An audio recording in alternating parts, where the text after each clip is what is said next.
Hola chicos, ¿qué tal? Les habla el profesor César Padilla del curso de Geografía.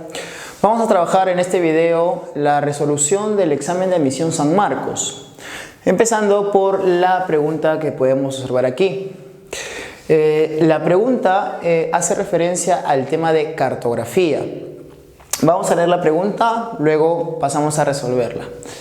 Dice, en una hoja de la Carta Nacional a escala 1/100.000, frente a sus alumnos, el profesor determina una microcuenca en un polígono de 8 centímetros de largo por 5 centímetros de ancho.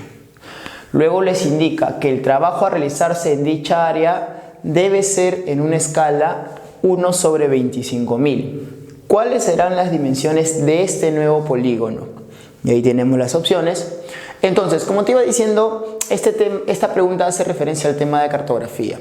Recuerda que la cartografía es aquella ciencia, que se encarga del estudio y elaboración de las diferentes representaciones de la superficie de la Tierra. Ahora, para las representaciones de la superficie de la Tierra se emplean ciertos elementos, como es la escala. Entonces, ya en videos anteriores hemos trabajado sobre lo que es escala cartográfica. Recordemos que la Carta Nacional, y en el problema te lo menciona, está hecha a una escala de 1/100.000. ¿Qué quiere decir esta escala 1/100.000? Si podemos ver esta escala, me da a entender de que cada centímetro en la Carta Nacional representa a 100.000 centímetros del terreno peruano, del área representada. Entonces, cada vez que yo vea una escala 1/100.000, quiere decir que cada centímetro de esa representación representa o equivale al 100.000 centímetros del terreno. ¿Ok? Ahora, me dicen que hay un polígono que tiene las dimensiones de 8 centímetros por 5 centímetros. Entonces, ¿qué quiere decir eso? Si yo sé que la Carta Nacional representa 1 centímetro, 100.000 centímetros del terreno, es lo mismo decir que la Carta Nacional representa en 1 centímetro de carta 1 kilómetro del país. Recuerda que 100.000 centímetros es 1 kilómetro. Entonces yo puedo decir que en cada centímetro de la carta hay 1 kilómetro del territorio nacional. Es lo mismo que decir 1/100.000.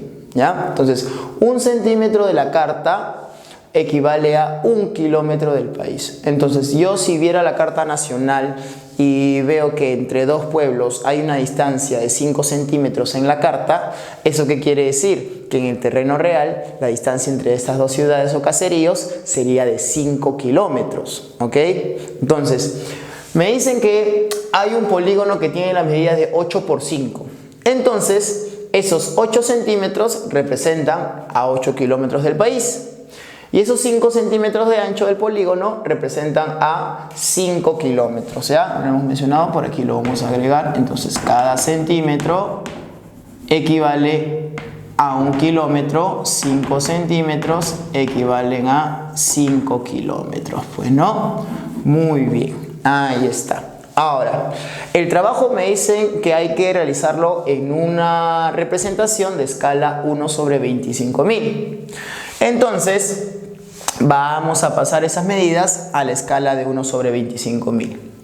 Entonces, si yo sé que 1 centímetro en una escala de 1/25.000 representa 25.000 centímetros, es lo mismo decir que 1 centímetro en un mapa o una carta con esta escala representa 0,25 kilómetros. Es lo mismo, ¿no es cierto? Solamente sacamos, por ahí y sale 0,25, Entonces vendría a ser lo mismo, 1/25.000, que 1 es igual a 0,25 kilómetros. Pero yo tengo que hacer que estos 5 kilómetros, del ancho del polígono, estos 5 kilómetros en la Carta Nacional sean representados ahora en la escala de 1/25.000. Entonces lo que voy a hacer es colocar aquí kilómetros con kilómetros. Ahora, esos 5 kilómetros yo quiero saber cuánto es en centímetros en esta nueva escala, ¿no es cierto? Entonces lo que hacemos, lo más sencillo, hacemos el trabajo matemático y me va a dar como respuesta de 20 centímetros. ¿no es cierto? Y lo mismo hacemos con el largo, ¿no es cierto? Con el 8 centímetros. Yo sé que cada centímetro en la nueva representación vale a 0,25 kilómetros. Ahora quiero representar esos 8 kilómetros del terreno que estaban dibujados en la Carta Nacional.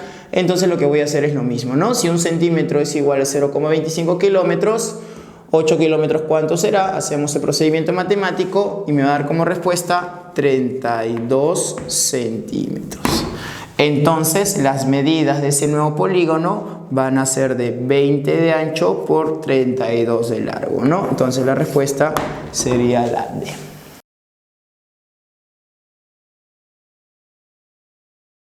Muy bien, chicos, pasamos a otra pregunta del examen de admisión de San Marcos 2021. ¿Ok? Bueno, la siguiente pregunta guarda relación con el tema de desarrollo sostenible. La pregunta dice, en relación con las dimensiones del desarrollo sostenible que se muestran en el gráfico, determine el valor de verdad o falsedad de los siguientes enunciados, ¿no? Acá tenemos el esquema sobre el desarrollo sostenible, que en un ratito te voy a pasar a explicar en qué consiste, pero las proposiciones son las siguientes.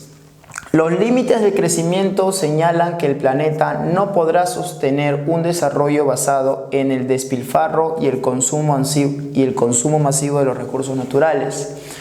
2. El protocolo de Kioto propuso reducir en el periodo 2008-2012 las emisiones de gases de efecto invernadero, entre ellos los perfluorocarbonos. Y número 3. La expresión ¿de qué sirve un buen aserradero sin un bosque? Se refiere a la dimensión social del desarrollo sostenible que programa que la población se organice. A ver, vamos con la resolución. Para empezar, ¿qué es desarrollo sostenible? ¿Qué entendemos por desarrollo sostenible? Bueno, el desarrollo sostenible consiste, chicos, en el aprovechamiento de los recursos naturales de manera adecuada para que futuras generaciones puedan, ¿no?, también obtener provecho de dichos recursos. Es decir, sacar provecho de los recursos naturales pero sin generar su depredación, ¿ok? Para que así futuras generaciones también puedan, ¿no?, sacar provecho de esos recursos. Ahora, ese desarrollo sostenible que te acabo de mencionar está basado en 3 pilares, que son el económico, el social y el ambiental. ¿Ok? Entonces, si vamos a la primera premisa que dice los límites de crecimiento señalan que el planeta no podrá sostener un desarrollo basado en el despilfarro y el consumo masivo de los recursos naturales. Bueno, jóvenes, sabemos que la población va aumentando anualmente y hay una gran explosión demográfica a nivel mundial. Eso produce también de que los recursos naturales que el hombre emplea, ¿no?, del ambiente cada vez sea en mayor consumo. Obviamente eso va a generar en algún momento pues una escasez de ciertos recursos. Entonces la primera premisa es correcto, ¿no? No podrá sostenerse un desarrollo si es que nos basamos en el despilfarro y el consumo excesivo de los recursos naturales. Cada vez los seres humanos consumimos mucho más recursos naturales ya de lo que deberíamos hacerlo en un año quizás. Entonces la primera premisa es verdadero. Respecto a la segunda, dice el protocolo de Kioto. Jóvenes, el protocolo de Kioto es un acuerdo, ¿no?, firmado por los países de las Naciones Unidas para reducir la producción de gases de efecto invernadero. Dicho protocolo se firmó en el año 97, ¿no?, en la ciudad de Kioto. Ahora, ¿en qué se comprometieron los países? En reducir su producción en un 5% de los gases de efecto invernadero, en su producción de 1990. Entonces ellos debían reducir para el año 2012 en un 5% su producción de gases de efecto invernadero. ¿Qué gases de efecto invernadero? Bueno, está lo que es el dióxido de carbono, el óxido nitroso, ya el hidroclorofluorocarbono y también el perfluorocarbono. Entonces la segunda también es una premisa correcta, ¿ok? Entonces hay que tener claro, chicos, que el protocolo de Kioto es un tema muy recurrente en examen de admisión San Marcos, ¿ya? Recuerda que el efecto invernadero consiste en la retención, ¿no?, de los rayos del sol por parte de ciertos gases. Lo que está sucediendo en la actualidad es que hay una excesiva emisión de gases de efecto invernadero debido a diferentes actividades que realiza el hombre, principalmente la industria. Entonces, una de las medidas que ha tomado fue una de las medidas que se tomó fue el protocolo de Kioto. ¿Ya? La número 3 dice: la expresión de qué sirve un buen aserradero sin un bosque se refiere a la dimensión social del desarrollo sostenible. Bueno, ¿de qué sirve un buen aserradero sin un bosque? Quiere decir, ¿no? ¿De qué me sirve la herramienta, ¿no? Si no tengo el elemento natural? Entonces, si nos basamos en los pilares del desarrollo sostenible, no está basado en el pilar del desarrollo social, sino más estaría enfocado en la parte ambiental, ¿no es cierto? Entonces, en la número 3, esta frase que dice, ¿no? ¿De qué me sirve tener una buena aserradero si no tengo un bosque? Hace más referencia a este pilar del medio ambiente, no al aspecto social. Por lo tanto, la 3 debería ser falsa. Por lo tanto, la clave debería ser la letra C.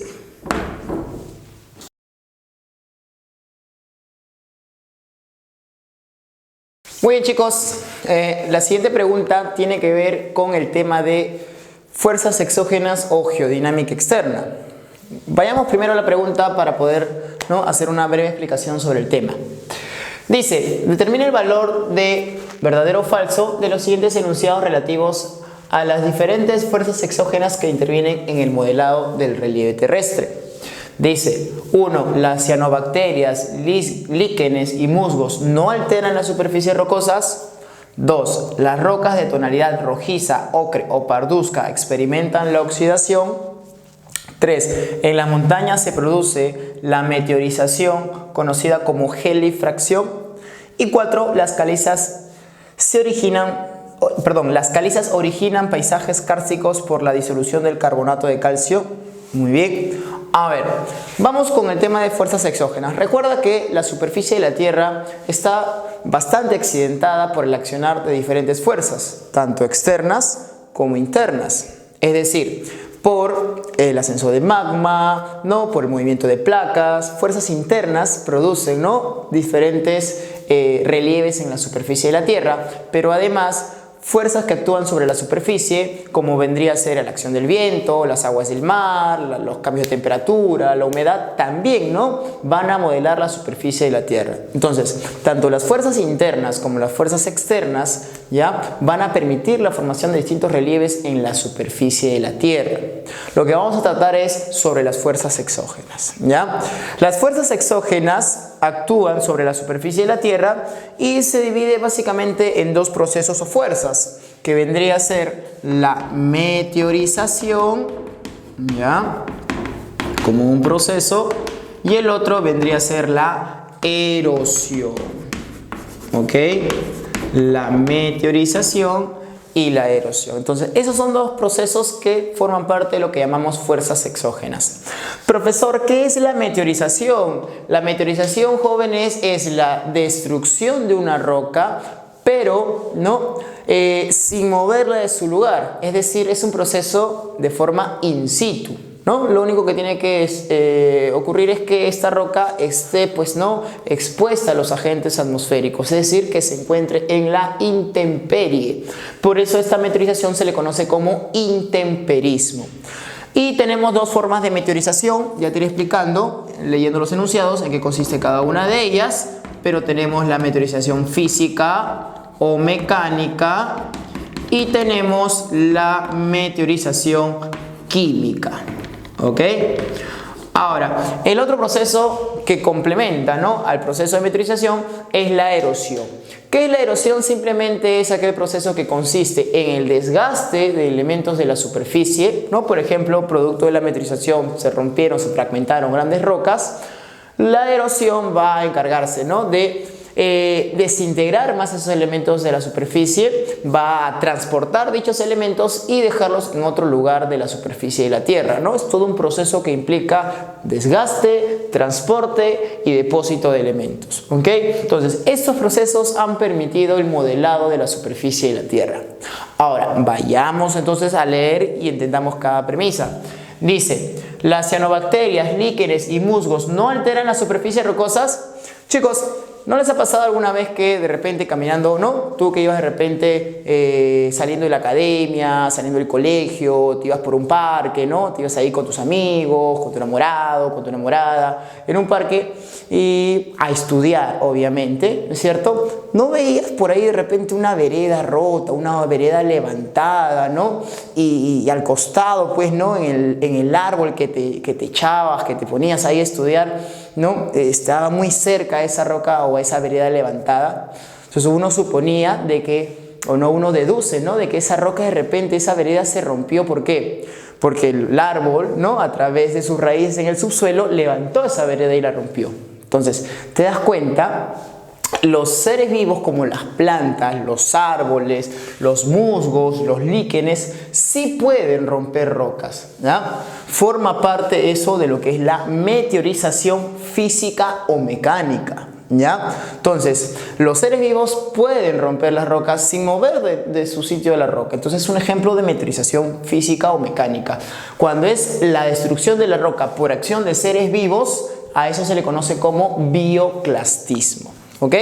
Entonces, acá me niega, ¿no? De que puedan alterar las superficies rocosas. Eso es falso, sí se puede. ¿Ok? Muy bien. Número 2. Las rocas de tonalidad rojiza, ocre o parduzca experimentan la oxidación.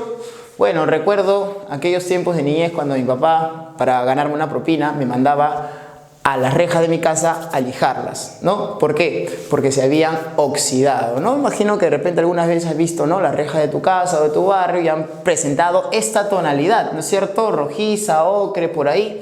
Es producto del proceso de oxidación y eso forma parte de la meteorización química. La meteorización química provoca la descomposición de los elementos rocosos y bueno, ¿no? Van a haber distintos procesos. Uno de ellos es la oxidación, tenemos la carbonatación, tenemos la hidratación, tenemos la lixiviación. Distintos procesos químicos que van a provocar la destrucción de la roca mediante su descomposición. Hay algo que hay que mencionar. La meteorización física rompe la roca, pero mediante la desintegración, sin alterar la composición química de la roca. En cambio, la meteorización química, mediante diferentes procesos, como es la oxidación, destruye la roca, pero a través de la descomposición de la roca. ¿Ok? Entonces, la 2 sería correcto, ¿no? Mediante la oxidación, las rocas van a presentar esas características. ¿Ya? Número 3. En las montañas se produce la meteorización conocida como gelifracción. Profesor, ¿qué es la gelifracción? Bueno, es parte de la meteorización física. ¿Ya? ¿Qué es lo que sucede? Si tienes una roca, y eso ya lo hemos explicado en videos anteriores, ¿ya? Si te pones a revisar por ahí un poquito de geodinámica interna y externa, sabemos que una roca, ¿no es cierto? Ya en las altas montañas, ¿no es cierto? Imaginemos que llueve y acumula gotitas de agua en sus porosidades. Imaginemos que pasada la temporada de lluvias llega una temporada bastante fría, ¿no? Bastante baja temperatura, menos 5 grados. ¿Qué pasa con esas gotitas de agua que están en las porosidades de las rocas? Se van a congelar. Pero sabemos también que el agua líquida, al congelarse, aumenta su volumen hasta en un 10%. Entonces, ¿qué es lo que va a suceder? Esa gotita de agua al congelarse, ¿no? Va a aumentar su volumen generando grietas en la roca, ¿no es cierto? Entonces, a ese proceso lo llamamos como gelifracción o crioclastismo, otro proceso de la meteorización física. Te había mencionado hace un rato uno, ¿no? El bioclastismo. También está entonces el crioclastismo, ¿ya? O llamado gelifracción. Muy bien, entonces la 2 sería correcta. En las montañas, en las altas montañas, ¿se produce la meteorización conocida como gelifracción? Claro que sí. Luego de la lluvia, en las altas montañas, viene la temporada de frío y me va a producir este tipo de meteorización mecánica. La 3 es correcto, por lo tanto. La número 4, las calizas originan paisajes kársticos por la disolución del carbonato de calcio. Eso tiene que ver con la erosión, chicos.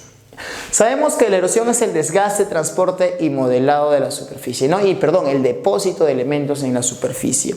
Hay distintas formas de erosión.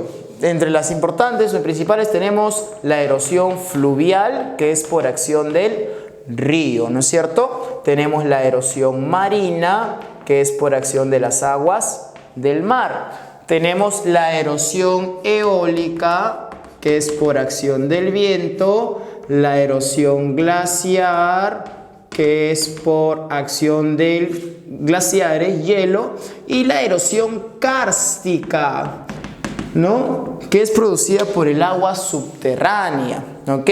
Entonces, estos tipos de erosión me van a formar distintos relieves en la superficie. Me dice la premisa: las calizas originan paisajes kársticos por la disolución del carbonato de calcio. Entonces eso va a ser correcto, ¿no? En las rocas calizas se va a permitir la formación de este tipo de geoformas, ya producto de la erosión kárstica. Entonces la clave vendría a ser falso, verdadero, verdadero. Entonces la clave es la letra A, chicos. Muy bien.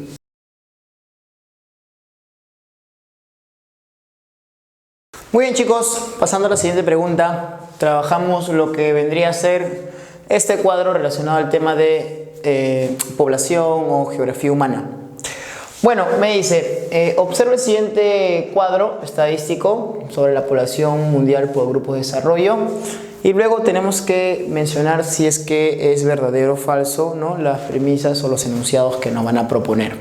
Bueno, a ver, tenemos el cuadro. Tenemos lo que es los grupos de desarrollo humano. Ahora, ¿qué es un desarrollo humano o el indicador de desarrollo humano?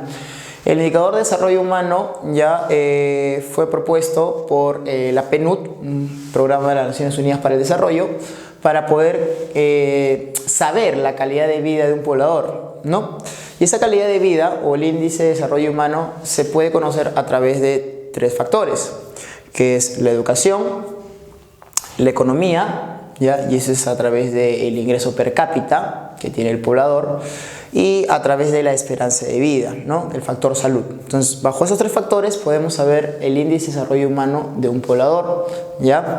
Bajo ese índice de desarrollo humano se determina a través de, ¿no?, su educación, su salud, a través de la esperanza de vida, y su factor económico a través del ingreso per cápita, ¿ok? Entonces eso vendría a ser el desarrollo humano, que se establece en 4 valores: bajo, mediano, alto y muy alto, ¿ya? Luego tenemos la tasa de crecimiento poblacional. ¿Qué me indica la tasa de crecimiento poblacional? Bueno, la tasa de crecimiento me indica, ¿no?, cuánto crece o aumenta la población, o decrece también podría ser, ya que en algunos lugares, como en Europa, algunos países, la tasa de crecimiento es negativa, pero me indica, ¿no?, cuánto aumenta, cuánto crece o decrece una población de manera anual, ya, y se expresa en valor porcentual. Y la tasa de fertilidad, bueno, vendría a ser el promedio de hijos que tiene una mujer durante su periodo fértil, ¿ya? Es decir, entre los años, ¿no?, que puede tener hijos, que es aproximadamente entre los 12 años hasta los 46 años, ¿no?, aproximadamente. Muy bien, entonces tenemos esos 3 valores o 3 indicadores, y vamos a ver el cuadro y vamos a resolver las premisas. A ver, ¿no?, acá tenemos las alternativas, veamos cada una. Me dice: a mayor desarrollo humano, menor tasa de crecimiento. A mayor desarrollo humano, los países que tienen mayor desarrollo humano o una calidad de vida mucho mejor, es correcto, ¿no?, presentan una tasa de crecimiento bastante baja, lo que te había dicho, por ejemplo, con los países europeos, ¿no es cierto? Los países europeos muestran una tasa de crecimiento incluso ya casi negativa, ¿ya? Y es lo característico, ¿no?, de los países que van a tener un índice de desarrollo muy alto, ¿no? La tasa de crecimiento va a ser bastante baja, ¿no?, como puedes ver, mientras que los países con bajo desarrollo humano sí presentan una tasa de crecimiento un poco más alta, ¿ok? Entonces, la 1 sería verdadero.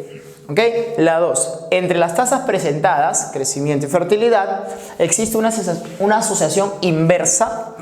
A ver, ¿qué quiere decir esto, no? Si hay mayor tasa de crecimiento, quiere decir que hay menos tasa de fertilidad, porque me dice, ¿no?, una asociación inversa. Entonces, mientras un país tenga mayor tasa de crecimiento, su tasa de fertilidad va a ser menor. como que no concuerda mucho, ¿no es cierto? Como puedes ver en el cuadro, tiene que ver mucho la tasa de crecimiento con la tasa de fecundidad. Para que aumente la población, obviamente tiene que haber mayor número de hijos. Entonces, la relación más que todo sería directa, ¿no? Hay una asociación directa. Mientras haya mayor tasa de crecimiento, mientras mayor haya tasa de fecundidad o fertilidad, la tasa de crecimiento va a ser mayor. Mientras menor sea la tasa de fertilidad, obviamente la tasa de crecimiento va a ser mucho menor, ¿no? Entonces, la premisa número 2 sería falso, ¿ya? Número 3, a mayor desarrollo humano, mayor tasa de fertilidad. Bueno, como sabrás, los países con mayor desarrollo humano no se caracterizan pues por tener muchos hijos, ¿no es cierto? Alemania, Noruega, Suecia, ¿no? Que es una tasa o un indicador o un desarrollo bastante alto, no se caracterizan pues por tener muchos hijos, ¿no? Como les digo a mis chicos, pues una mujer en Alemania, una mujer en Noruega, ¿no? Una mujer en Finlandia, en Suecia, ya en esos países de alto desarrollo humano, no tienen pues más de 1 o 2 hijos, y eso, ¿no? De repente, ¿ya? Así que entonces, a mayor desarrollo humano, mayor tasa de fertilidad sería incorrecto también, pues no se caracterizan los países de desarrollo humano, de alto desarrollo humano, con tener muchos hijos. Número 4, a mayor desarrollo humano, menor tasa de fertilidad. Bueno, eso sí es correcto, ¿no es cierto? Como te dije, los países con mayor desarrollo humano, ¿no?, se caracterizan por tener menor número de hijos, ¿no? Entonces, la número 4 sería correcto. Por lo tanto, la clave sería, chicos, la A. Muy bien.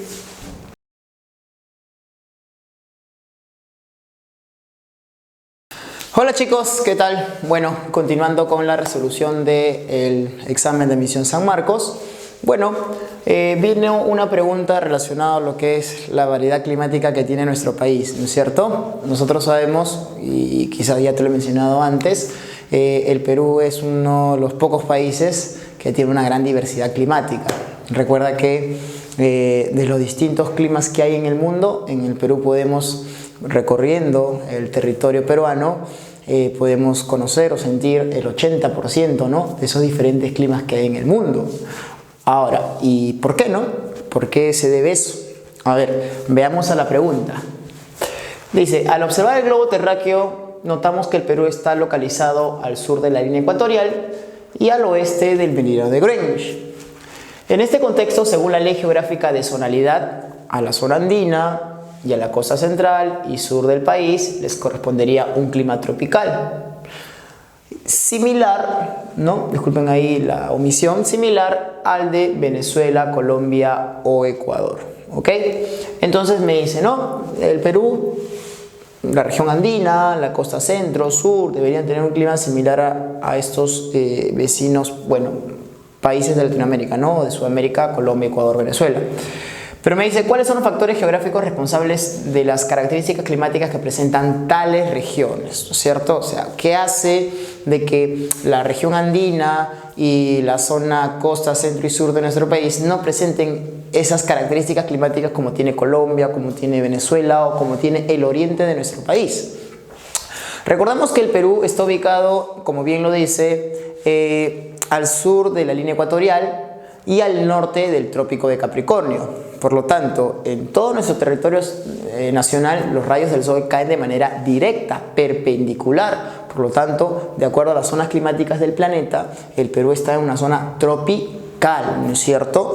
Muy bien, pero también te había mencionado de que el Perú no presenta, pues no en toda su extensión, ese clima tropical debido a ciertos factores. Uno de ellos era la presencia de la cordillera de los Andes, ¿no es cierto? La cordillera de los Andes nos da unas diferentes altitudes, lo que va a permitir una diversidad climática en nuestro país. Entonces, uno de los factores para la diversidad climática, sobre todo en la región andina, es la cordillera de los Andes.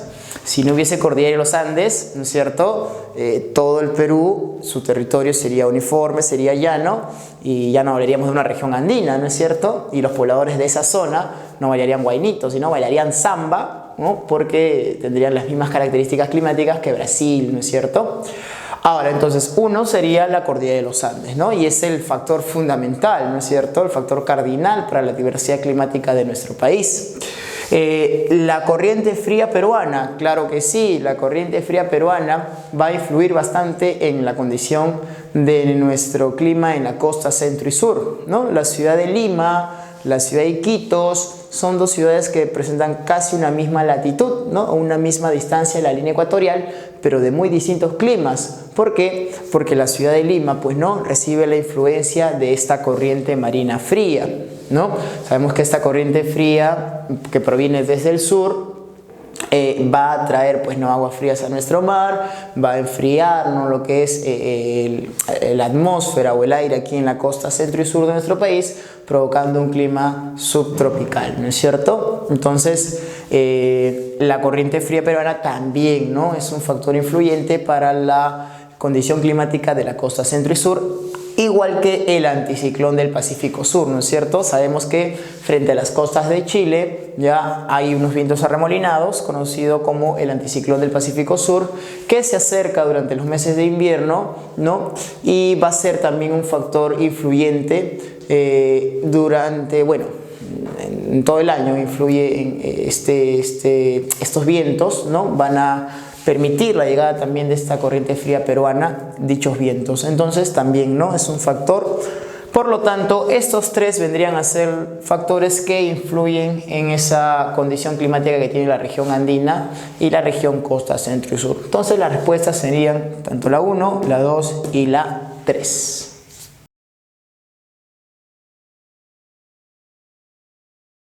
Muy bien, chicos, continuando con las preguntas del examen de admisión. La pregunta que viene guarda relación con el tema de desastres naturales. Vamos a leer la pregunta para luego determinar, ¿no?, la alternativa correcta.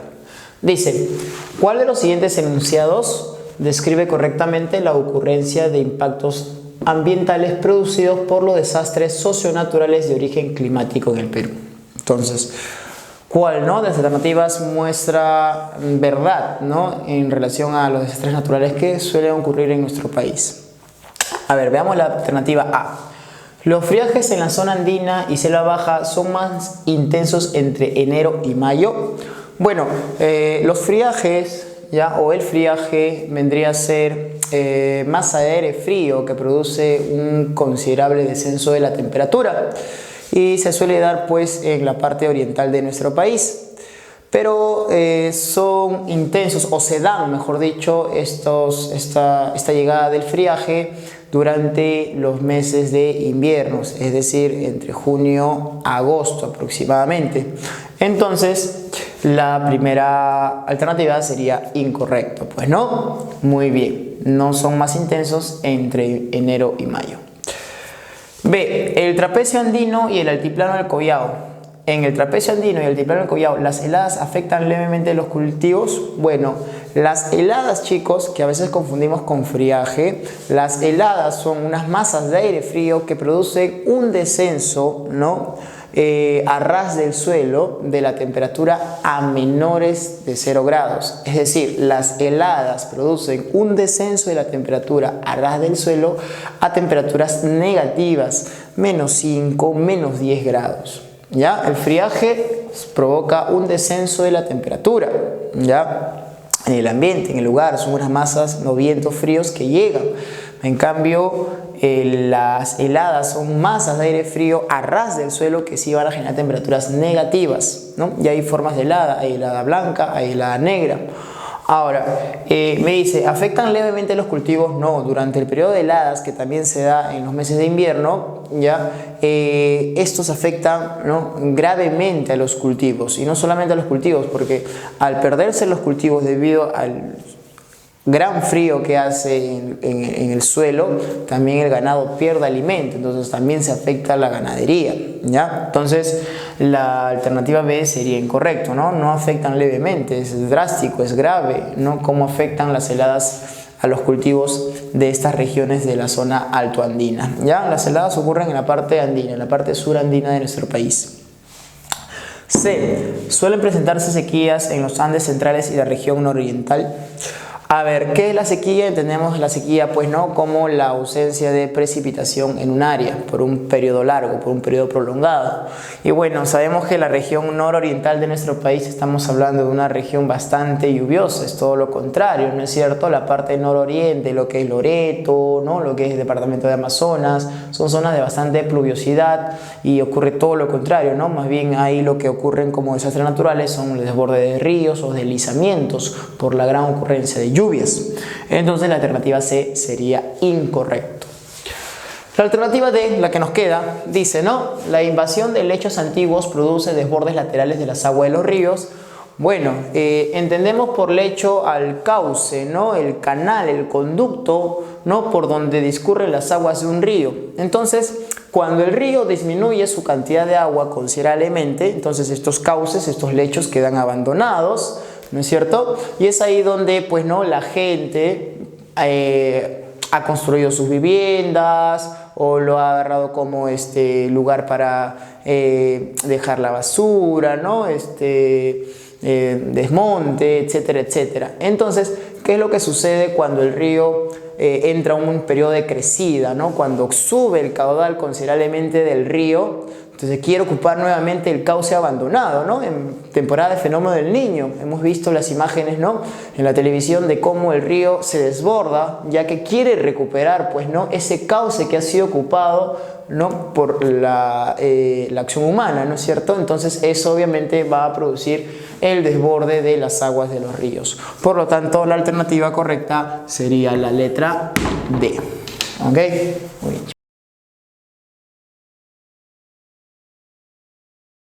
Bueno, chicos, resolvemos la siguiente pregunta. Me imagino que muchos de ustedes han sufrido, ¿no? De lo que es las lloviznas durante el invierno, ¿no? Han padecido con estas lloviznas durante el invierno porque no seca la ropa, encima que hace frío y va a ocurrir estas precipitaciones, la ropa no seca. Pero profesor, ¿y por qué se da eso? ¿No es cierto? ¿Qué forma de precipitación es esa? Las que ocurren en Lima durante el invierno. Sabemos que son lloviznas, pero ¿qué forma de precipitación? Bueno, aquí vamos a encontrar la respuesta.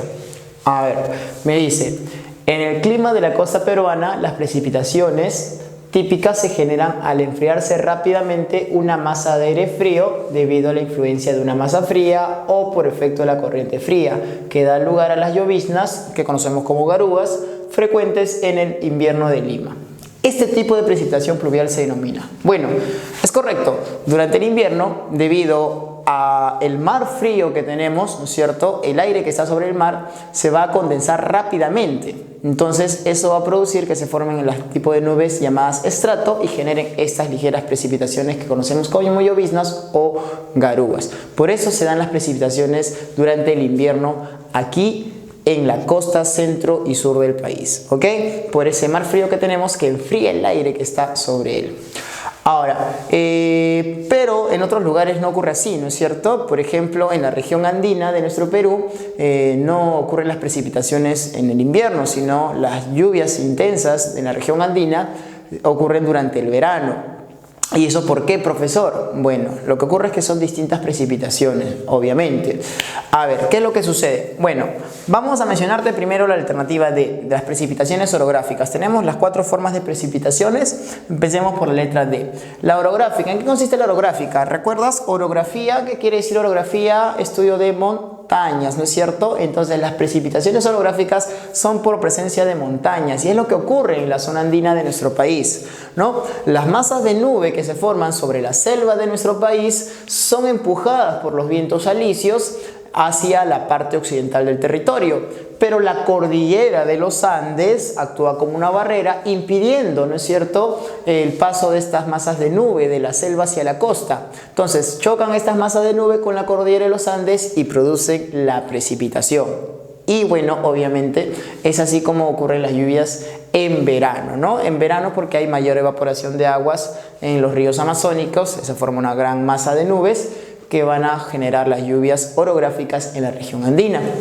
Ahora, las convectivas, bueno, es el ascenso vertical, pues, ¿no? Producto de la elevación de la temperatura en el agua del mar, ¿no es cierto? Las aguas marinas o las aguas del río pues se evaporan por la alta temperatura, se elevan, se condensan y van a caer, ¿no es cierto? Pero sabemos que esto ocurre por altas temperaturas, ¿no? Es un ascenso vertical de las aguas evaporadas, ¿ya? Entonces son precipitaciones convectivas.